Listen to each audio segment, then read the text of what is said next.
बघा, लहानातल्या लहान गावामध्ये देशामध्ये अतिशय देशभक्ती आणि राष्ट्रभक्तीच्या भावना तेवत आहेत. आणि पाकिस्ताननी जे दुष्कृत्य केलं, जो आतंकवादी हमला आमच्या निष्पाप 27 जणांवर केला, त्याला प्रति उत्तर म्हणून भारतीय सेनेने जे दैदिप्यमान यश ऑपरेशन सिंदूरच्या माध्यमातून मिळवून दिलं आपल्या देशाला, त्यासाठी या सर्व सैन्याच्या पाठीमागे लहानशा गावात का होईना देशवासी तत्परतेने त्यांच्यासाठी उभे आहेत, त्यांच्या समर्थनात उभे आहेत. राष्ट्रभक्ती देशभक्ती प्रतीत व्हावी ह्यासाठी तिरंगा यात्रा ही सातत्याने प्रत्येकच देशाच्या कानाकोपऱ्यामध्ये होत असताना आज खापरखेड्याला यशस्वी अशी तिरंगा यात्रा व त्याचं नेतृत्व सन्माननीय मुख्यमंत्र्यांनी केलं.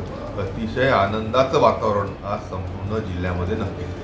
राजकारणात अनेक यात्रा होतात, पण ही यात्रा केवळ राजकीय आहे की यामागे एक भावनिक संदेशही आहे? राजकारणाचा कुठंही गंध देखील ह्या तिरंगा यात्रेला नाही. उत्स्फूर्तपणे समाजातले विविध घटक, नागरिक, शेतकरी, शेतमजूर, कामगार हे त्या निमित्ताने तिरंगा यात्रेच्या माध्यमातून तिरंगा हाती घेऊन यात्रेमध्ये सहभागी होताना आपल्याला दिसत आहेत. आणि म्हणून देशासाठी, तिरंग्यासाठी प्रत्येकच देशभक्त नागरिक हा अतिशय जिव्हाळ्याने ह्या यात्रेमध्ये सहभागी होत आहे. राजकारणाचा कुठंही गंध ह्या यात्रेला नक्कीच नाही.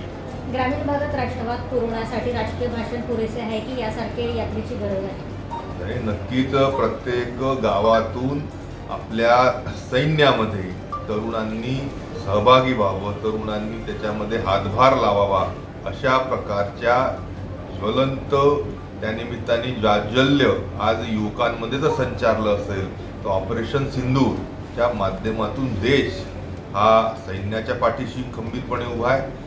देश आणि देशवासी हे मोदीजींच्या पाठीशी नक्कीच खंबीरपणे उभे आहेत. सर, खापरखेडाच का निवडण्यात आला तिरंगा यात्रेसाठी?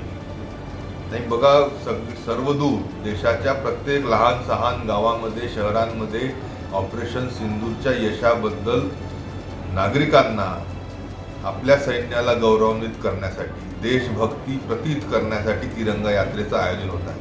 आणि खापरखेडा आनंदाची गोष्ट आहे की सन्माननीय मुख्यमंत्र्यांनी निवडलं, सावनेर विधानसभा क्षेत्राचं गाव निवडलं. एका लहान गावामध्ये येऊन ह्या देशप्रेमाच्या आणि राष्ट्रभक्तीच्या भावनांना वाट करून देण्याचं काम मुख्यमंत्र्यांनी नेतृत्व करीत असलेल्या तिरंगा यात्रेच्या माध्यमातून नक्कीच केलं. सर, यात्रेच्या एका दिवसापूर्वी आपण प्रत्येक काँग्रेस कार्यकर्त्याच्या घरी गेले, त्यांना आमंत्रित केलं, त्यामागची काय? आणि बघा, तिरंगा हा सर्व जनतेचा आहे, सर्व नागरिकांचा आहे. देश हा सर्व जनतेचा आहे, सर्व नागरिकांचा आहे. म्हणून कुठंही राजकीय अभिनिवेश मध्ये न आणता प्रत्येकाने त्यामध्ये सहभागी व्हावं ह्या आश्रयाचे मी प्रयत्न केले. नक्कीच पुष्कळसे लोक आपला राजकीय वाद भेद विसरून यामध्ये सहभागी झाले आणि आनंदाची गोष्ट आहे की आपणही याच्यामध्ये कुठं कमी नाही राहिलो.